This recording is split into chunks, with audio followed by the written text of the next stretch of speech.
আসসালামু আলাইকুম রহমতুল্লাহ। আশা করি সবাই ভালো আছেন। আমি আল্লাহর রহমতে খুব ভালো আছি। তো আজকে আমি আমার মুরগির ঠোঁট কাটাইছি, দেখুন, সাথে পুরো জায়গাটাও ছেড়ে দিছি। তো আজকে আমার মুরগির বয়স প্রায় 23 দিন, 23 কি 24 দিন হবে, এইসবটা অ্যাকুরেট দেখা হয় নাই। তো যাই হোক, আজকে ঠোঁট কাটালাম, একটু দেরি হয়ে গেছে ঠোঁটটা কাটাইতে। লোক দিয়ে ঠোঁট কাটাইছি, ভিডিওটা দেখবেন আপনারা, ঠোঁট কাটার ভিডিও। তো কাটানো বলতে ছোট মুরগি তো ছ্যাঁক দিছি আর কি, ঠোঁট ছ্যাঁক দেওয়া। তো আমি একটা ধরে দেখাই আপনাদেরকে ঠোঁট কীরকম, কতটুকু ছ্যাঁক দিছি।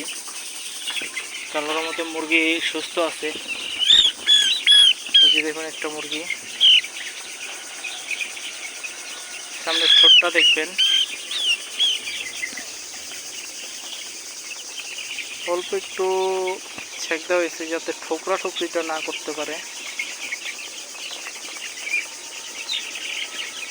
তো আমার 1400 মুরগি ঠোঁট কাটাইতে খরচ হয়েছে 1300 টাকা, কারণ লোকটা অনেক দূর থেকে আসছিল। নেক্সট টাইম হয়তো আমি নিজে চেষ্টা করব ঠোঁট ছ্যাঁক দেওয়ার, কারণ এই কাজটা আমি দেখলাম খুব সহজ, নিজে নিজেই পারা যাবে। তো পরবর্তীতে আমি নিজেই চেষ্টা করব। উনি ডিবেকার মেশিন নিয়ে আসছিল, আমি ধরে দিছি, উনি ঠোঁট ছ্যাঁক দিছে। তো আল্লাহর রহমতে এবারে ভালো রেজাল্ট আশা করতেছি। আমি সব কিছু কমপ্লিটলিভাবে করে তারপরে এগিয়ে যাচ্ছি। যেমন এবারে কিল ভ্যাকসিন করছি, আর এমনিতে নর্মাল ভ্যাকসিন থাকবে 4টা, রানীক্ষেতের 3টা, গাম্বুরার 1টা। তো আশা করি এবারে রোগবালাইটা কম আসবে আল্লাহর রহমতে। সবাই দোয়া করবেন আমার জন্য, আমি যেন এবার ভালো কিছু করতে পারি।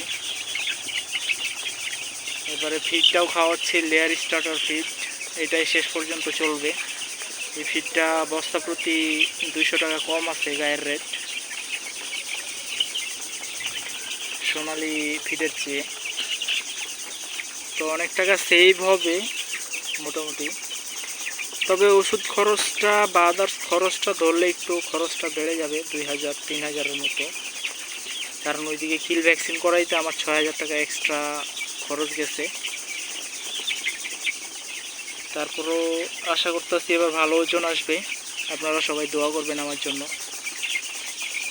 আজকের ভিডিওটা এই পর্যন্তই। সবাই ভালো থাকবেন, সুস্থ থাকবেন। আল্লাহ হাফেজ। আসসালামু আলাইকুম ওয়া রাহমাতুল্লাহ।